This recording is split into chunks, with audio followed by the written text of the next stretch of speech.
হিন্দু সম্প্রদায়ের জন্য কোনো সমস্যা যেন তৈরি না হয় সেই বিবেচনায় আগামীকাল শনিবার বিকেলে সিরাতুন্নবী মাহফিলের আয়োজন করা হয়েছে বলে জানিয়েছেন জাতীয় সিরাত উদযাপন কমিটির মহাসচিব ডক্টর মাওলানা খলিলুর রহমান মাদানী।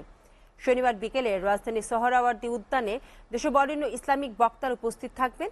এই উপলক্ষে আয়োজনে সার্বিক প্রস্তুতি সম্পন্ন করা হয়েছে। মাহফিলের মূল প্যান্ডেলে ৬০,০০০ মুসল্লি একসাথে বসতে পারবেন। এছাড়া পুরো মাহফিল মাঠে ২ লাখেরও অধিক ধর্মপ্রাণ নারী পুরুষ সমাবেত হতে পারবেন। মহিলাদের জন্য যথাযথ পর্দা রক্ষার ব্যবস্থা সহ পৃথক প্যান্ডেল করা হয়েছে। অনুষ্ঠানে প্রখ্যাত ইসলামী বক্তা মিজানুর রহমান আজাহারির উপস্থিতি থাকার সম্ভাবনা রয়েছে বলে জানান আয়োজকেরা। আমাদের পিছনে রয়েছে হিন্দুদের একটি বিশাল বড় মন্দির, আপনারা লক্ষ্য করেছেন। ইনশাআল্লাহ আমাদের মুসলিম ভাইরা আপনাদের সামগ্রিক খেদমত করার জন্য প্রস্তুত আছে। আগামীকাল ঠিক বিকাল ৩টা থেকে আমাদের ঐতিহাসিক এই সিরাত মাহফিল অনুষ্ঠিত হবে ইনশাআল্লাহ। মিজানুর রহমান আজহারী সাহেব থাকবেন কিনা এটা আপনারা সময় মতন দেখবেন ইনশাআল্লাহ।